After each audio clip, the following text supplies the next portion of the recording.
Hey, how's it going, goats? This is Ryan, and this is my friend TD. We call him Tiny Dog, but TD for short, or Touchdown during football season. So he wanted to say hi to everybody, so say hi. So, match of the week, week 11. This is the last week that we play somebody that we haven't played before, and then we slide into that divisional 3-week gauntlet, really, is what it comes down to, because the divisions are really shaking up to be really interesting right now. Because we have the Fearsome Foursome is kind of all over the place. I'm the number 1 seed with 16-4. Then we have Jake down at 10-10, seed number 5, and then we have 10-11 with Mike at 8-12, and then Andrew at 7-13. Then the Monsters of the Midway, RJ's got the number 2 seed with 14-6.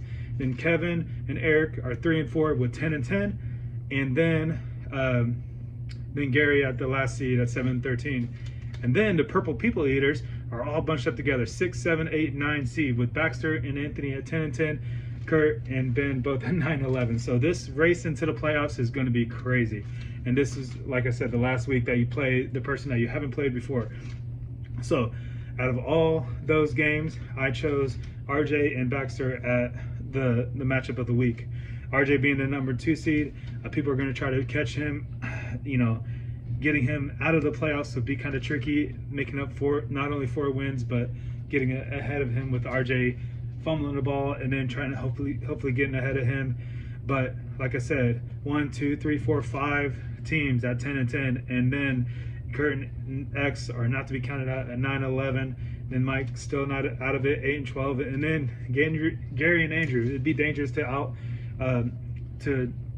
forget about them at 7-13. So, man, this race to the playoffs is going to be exciting. Okay, so again, Baxter versus RJ is the matchup of the week. Baxter at number 6 seed, 10-10, versus RJ at 14-6, and number 2 seed. Baxter basically has gone 5-5 both ways. He's won 5 head-to-head games and won 5 games against the median, and they're kind of switched up. He's swept 1, 2, 3, 4 times, and then split 1 time. And then RJ, he is 8-2 head-to-head, so he's only lost 2 head-to-head games against Jake and Gary, and then he's 6-4 against the median. So not scoring as many points, but still 6-4. So he lost the median against that Jake week, that Gary week, and Kevin and Kurt, he didn't beat the median there. So that's how he's gotten to 14-6. So it's going to be a big one. RJ started off really, great against RJ. I'm sorry, Baxter started off great against RJ. He won the first matchup, but then only won 1 other time his championship year to go Dynasty 15, where he beat him in week 4. But other than that, RJ is 6-2 against Baxter, including the last 5 in a row, including the only time that they made the playoffs together was in the Go Dynasty 17, and RJ knocked Baxter out of the quarterfinals of the playoffs. So other than that, 2 former champions, Go Dynasty 15 champion Baxter, Go Dynasty 16 champion RJ. So in the Go Dynasty 16, and then 2 division mates, former division mates. They were both horsemen together our first year with divisions at Go Dynasty 16, and they were both in the NWO and Go Dynasty 17. So these guys know each other, played each other 8 times already. Going into the game, it's going to be interesting. Again, not a whole lot of shared games between them. Baxter's hopefully going to get off to a big start tonight with Keaton Mitchell, electric rookie that you should trade to me, Baxter. Just kidding. But anyways, yeah, so hopefully Baxter, he's got the only player playing tonight with Keaton Mitchell. Then going into the 1 o'clock slate on Sunday, Lions and Bears, oh my. RJ's got Sam Laporta. And then the Cowboys-Panthers, RJ's got Dak Prescott. This game features Dak Prescott versus Patrick Mahomes. Now, I know Patrick hasn't been, we think that he's having a horrible year, but he's really not.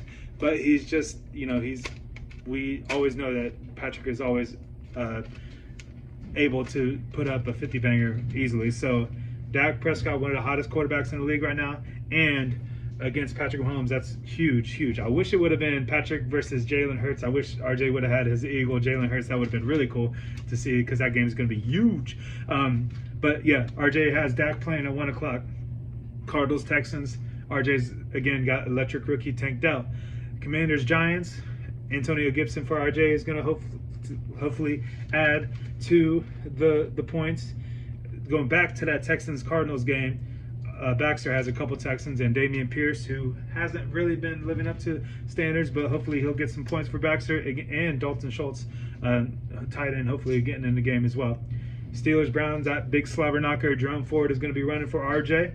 Raiders, Dolphins, hopefully high flying game for the Dolphins, but Baxter's only got Jacoby Myers, and he's got the Dolphin defense as well, so hopefully getting some points out of there. Titans, Jaguars. Jaguar defense is held by RJ. Hopefully get some defensive points. Speaking of defensive points, Bills and Jets are playing each other in the 4 o'clock slate. Bax has Gabe Davis. RJ has Greg Zuerlein and Tyler Conklin. And Bucks 49ers, RJ's got Ayuk, and Baxter has Mike Evans. Seahawks are playing for Baxter. He's got Jason Myers kicking for them in that 4 o'clock slate. Nothing in the Sunday night game, but Monday night game, huge. KC versus Philly. Baxter's got Patrick Mahomes, Nicole Hartman, and Isaiah Pacheco against only RJ having DeAndre Swift. I know RJ wishes it was a few weeks ago when he had Dallas Goedert running for him, but I don't think he's going to make it in time for this one. So, RJ, if I were you, I would only be comfortable with with having DeAndre Swift going against Pat Mahomes, Nicole Hartman, and Isaiah Pacheco. Man, I would only be comfortable with like a 60-point lead, man.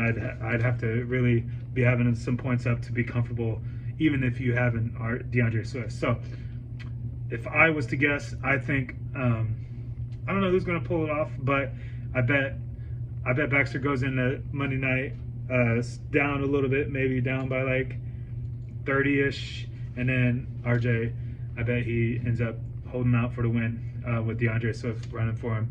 I bet it's going to be a late night for you, Baxter. I'm sorry about that. But horns up, guys. Again, thank you so much for listening to these. I know they're goofy, but I hope you guys have a good time. I'm down in Lamar, Indiana, southern Indiana. I'm in Central Time, so my watch says 1:47, but it's really 12:47. Wait, it's 12:47 here, 1:47 for you guys. So again, horns up, guys. Be proud to be a GOAT, and man, good luck to this week. All right.